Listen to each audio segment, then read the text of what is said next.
We're talking with Larry Higby about China and President Nixon's trip to China in February of 1972.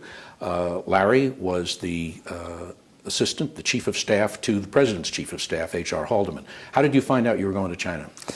Well, Henry would often drop by my office on Thursday afternoon or Friday afternoon, most of the time because he was off to Paris for the secret talks. And he came by and sort of said goodbye. I know he always used to check in with Bob before he left. These were the secret Paris peace talks with the North Vietnamese. Right. And afterwards, I happened to go into Bob's office, and I said, well, Henry's off again this weekend. And Bob said, yes, but he's not going to Paris. And I said, really? And he said, yes. He said, you know, you will be one of 3 people that know about this, but he's en route to Pakistan and will be going into China. And that's when I found out. And basically, the trip by that time had been pretty well agreed to, but the details all had to be worked out. And Henry had done this through third parties. So now Henry was going in to actually negotiate the trip. So I found out relatively early in the whole cycle. What was, you were what, 24, 5 at this point? Early, mid-20s? Yeah, probably 24, 25. You were, was your reaction, well, what was, you had gone in with a list of 4,000 things that you had to do that day. Yes. Did you have time to react to the importance of what you were being told? I didn't react very much at that moment because there were about 30 things we had to get done. But I remember talking about it with him, I don't know if it was that weekend, but shortly thereafter we went up to Camp David. And where we always had a chance to talk, we'd take some long walks up there. It was one of the ways he sort of relieved pressure and sort of was able to think things through.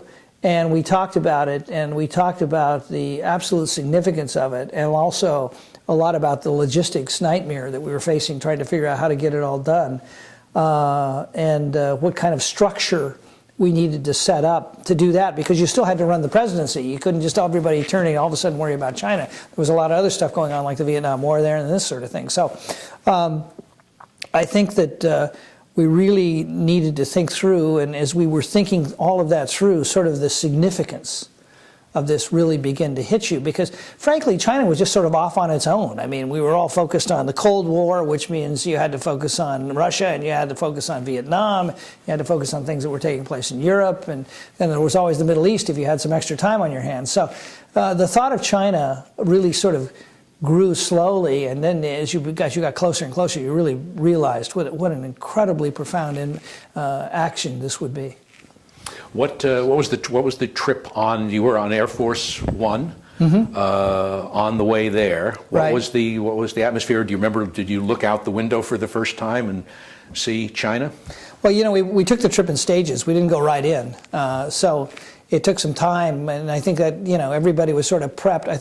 I think what we were really concentrating on is making sure that this trip was successful, number one, but making sure that we were representing the best of America in terms of how we dealt with people, how we talked with people, how we treated people. There were a number of social events while we were there. There were dinners almost every night, and it really was an opportunity just to begin to have a nice little dialogue at all levels with what was going on in the world. And I was amazed. I was really struck when the trip was over at the enthusiasm, the spirit, the entrepreneurialism that you could feel in the Chinese people, even though they'd been so put down and so kept under control for so long.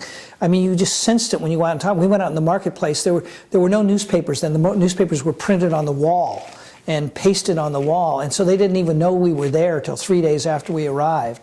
And after that, we went out one afternoon. We had a free afternoon, went out to a marketplace, and mobs of people would just follow us around like we were from a third planet or something, and reach out and barely touch your coat. We were so much taller than most of them. It was really quite unique, and you could realize that something very profound was happening here. And 30 years later, it still, I think, amazes us at where China has come, where it's going, and the fact that it's chosen a Chinese way, but it hasn't been an anti-American way.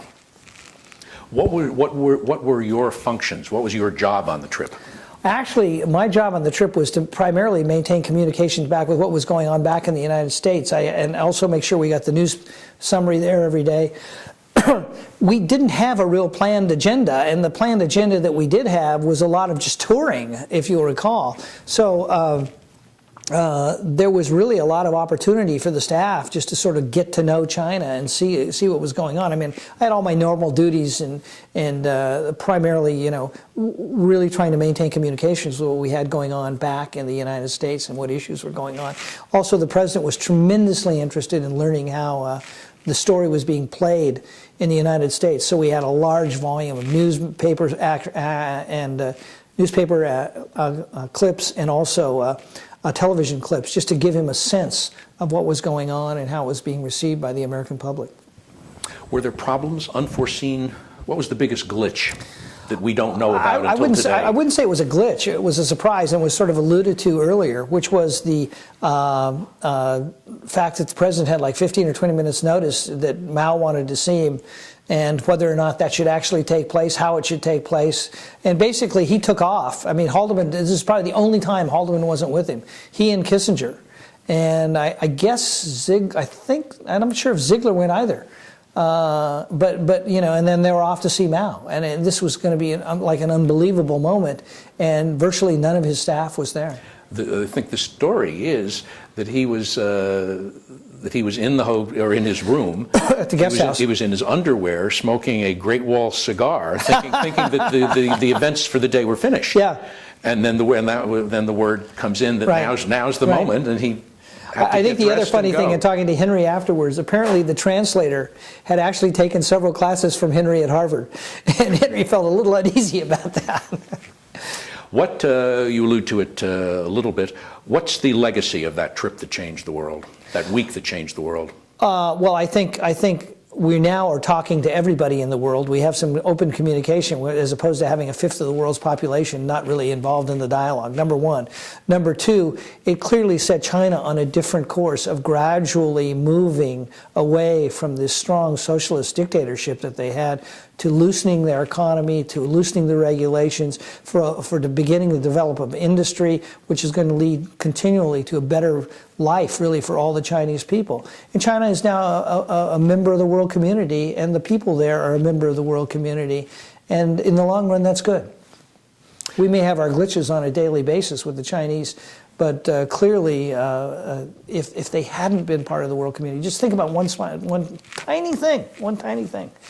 We were worried to death that if we had done anything in Vietnam in the north, the Chinese were going to come down and help the North Vietnamese. Once that trip took place, that was no longer an issue. Larry Higby, thank you very much. You're welcome.